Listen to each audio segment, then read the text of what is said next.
Hi there, Sanmunani Molweni. Welcome to Fix channel from here. Please subscribe before the end of the video if returning. Thank you for love and support. I appreciate you. Gonna interview ya Makhumalo ebekuKhozi FM Sunday kanye no Mamzanele. Sizokhuluma nge-interview later today. Ngiyacabanga ukuthi kuzokwenzeka uma ugesi ungahambanga. Kodwa-ke mina ngithi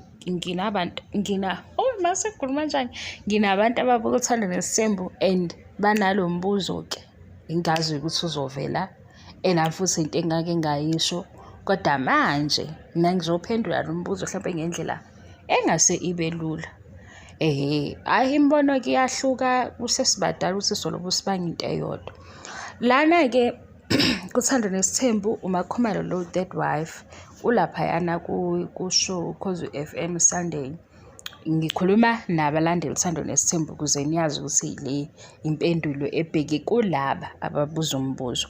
Kulaba-ke aba-understandayo si-right-ke ngabo bengadlula. Laba banalo mbuzo, yazi ukuthini into engicabangayo? Uma uzokhuluma iqiniso ngento eyenzeka 20 years ago, angeke izishintshe masukhuluma ngayo ngo-2025. Nike nibone la ku-YouTube bakhona abashadile abathandanayo, mhlampe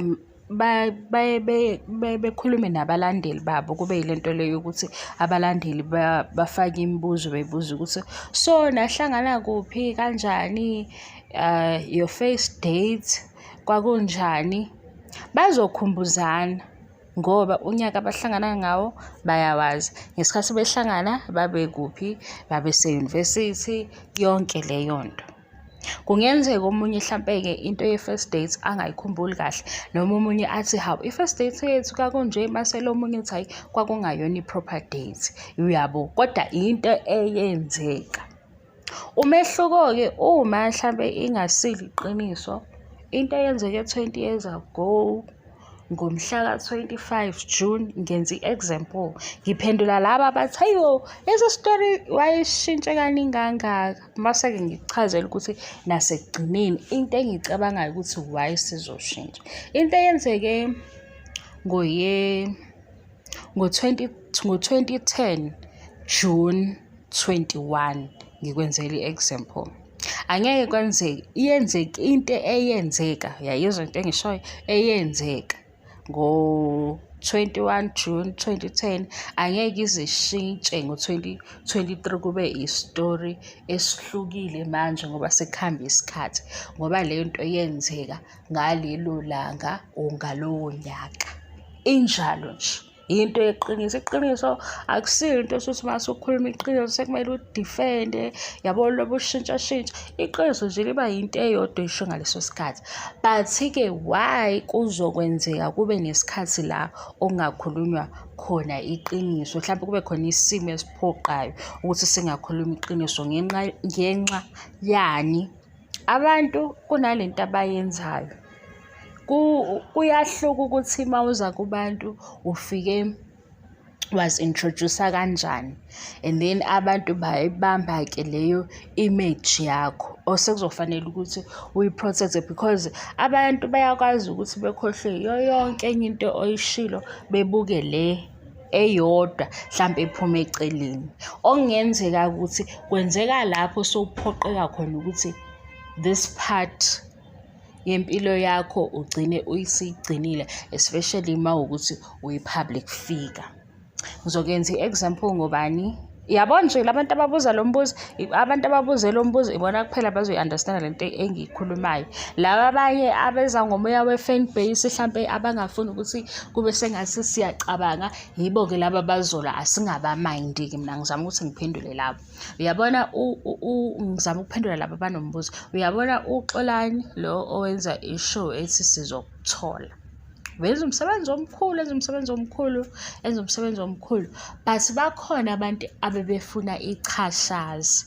Yabo ichashazi ilento ekuthiwa iphepha lingaba clean libe white, mase kuba ne-dot elincane mhlampe elimnyama. Abanye ngeke besanaka ubukhulu obumhlophe, benake leli sichashazi elincane. So abantu banjalo, i-behavior yabantu injalo.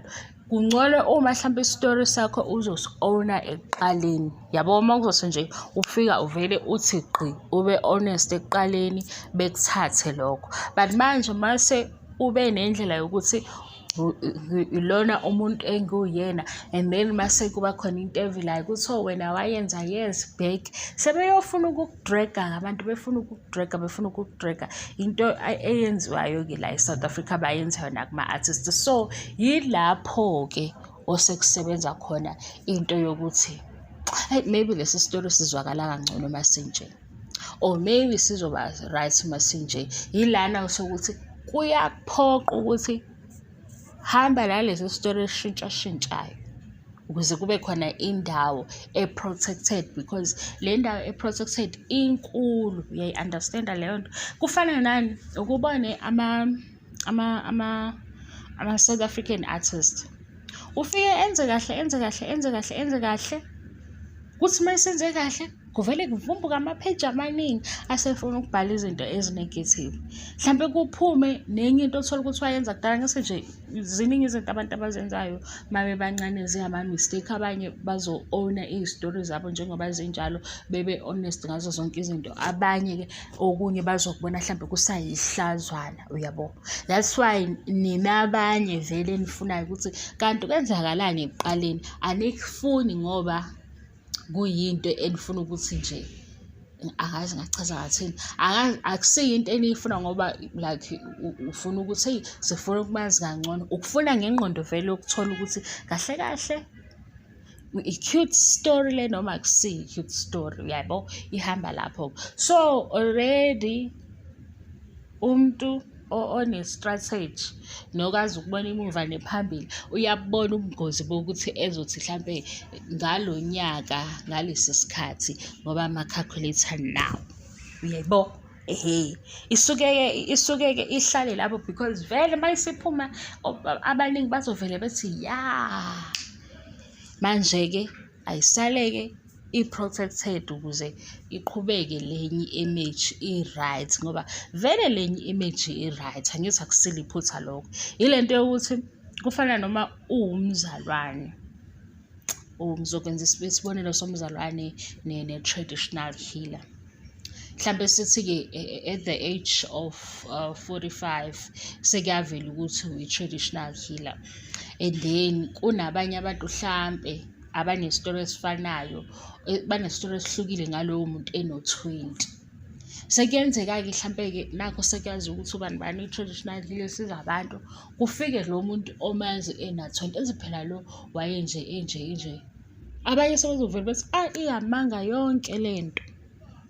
Ngiyazi ukuthi-ke asilingani nangokweminyaka, kodwa-ke mina kulaba bathi lo mbuzo lesi story sesishintshe kawu-4, sesishintshe kawu-5, indaba ilapho. Angazi noma umkhulu yini wathi amanga ayachushisa ngesinye isikhathi. So uma uzokhuluma okungasondeli kwiqiniso kunesidingo, ngobani la emzansi ungaba honest, abantu vele bethi besingekho isidingo wayevele sixoxele leyo nto, uyabo. Mhlampe ilapho-ke indaba ukuthi hawu guys basitshele kanje manje, sebesitshele kanje sekukhona i-office sekukuningi kakhulu.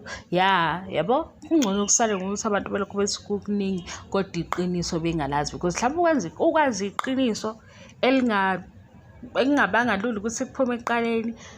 Kukhona imibuzo namachaphazeli, yabo. Ngicabanga kanjalo ukuthi mhlampe kulabo, because into uma usukwazi ukuphumela obala ngezinto eziningi, mase kuba nento eyodwa abantu belokhu bethi hawu bathi lo mbuzo uyabuzwa kaningi kodwa uphendula ngendlela ehlukene every time, okusho ukuthi akafuni ukuthi nazi ukuthi ngempela kwakunini. Leyo mpendulo especific akafuni ukuthi niyazi. Ukwamukela-ke nokuhloniphe lokho, because manje ngenzeka ukuthi ukwazi kwenu sekuyonenza ukuthi nikhulume kakhulu. ukwazi kwenu sengabe sekushintsha ne-image esivele ikhona esekusetshenzwe kakhulu ukuthi akuhlali le image, uyabo. Ngicabanga ukuthi kanjalo-ke lento kungathini, mhlampe angazi noma nizongizwa kahle yini, omunye mhlampe engathatha ngomunye ukuthi ngikhuluma negative. No, angikhulumi negative, ngiya-understand ukuthi kuyaphoqa kwesinye isikhathi because vele la eMzansi ungaba honest, abantu bejike bekutshela ukuthi hayi besingekho isidingo, why yena ezokhuluma into enje, kanti ekuqaleni yibona futhi labantu ababefuna iyona leyo nto leyo. Kufana nobani nayo into eyenziwa uNonku Williams, ngizokwenza i-example ngayo.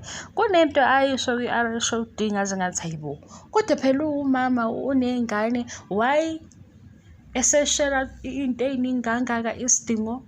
Yena indaba kungabe uyena yedwa nje ozamayo ukuthi abe nemfihlo, uyabo. Kuyadinga ukuthi kwesinye isikhathi kube ukuthi abantu bazokubuza lento abakubuza yona usho okunye, ngoba vele abantu bazokujaja uma into obatshela yona ibenza ukuthi bekujaje noma ikhulumise. Ngibona ukuthi yileyo-ke i-answer ukuthi kwavele kungenzeka ukuthi uma iphuma impendulo into ezovela i-trend, masi-trenda mase kungasabi kuhle.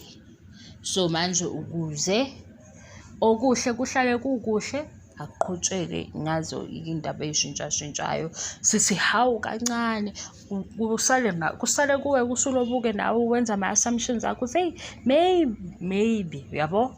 Kodwa lo maybe wakho akekho ofikayo ozoconfirm ukuthi khona-ke kwesinye isikhathi ngingasho ukuthi ushuthi no-sister wives bayasiza ngoba phela nakho nabo-ke abayibhadlazi le ndaba, ngoba ngempela yona isithanda ukuthi ibe nemibuzwana ukuthi kanti why kube into eyenzeka, ngoba phela yenzeka ngithi, uyabona, unkosikazi manje ushadile, yini pho kube nzinyana.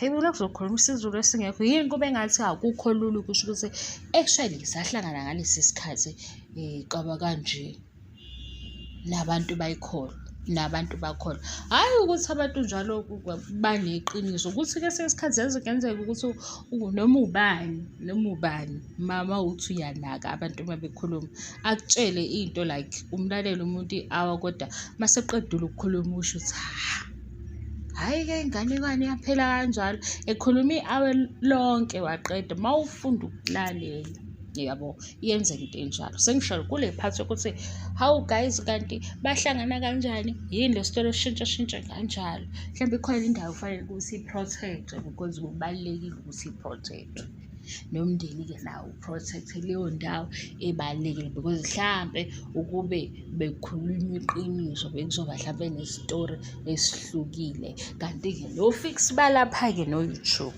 wow, ngazokhuluma isikhathi eside, kodwa ngiyazi ukuthi ababuza lo mbuzo bazoyizwa le mpendulo yami. Ayikho simple, kodwa-ke yileyo mpendulo enginayo.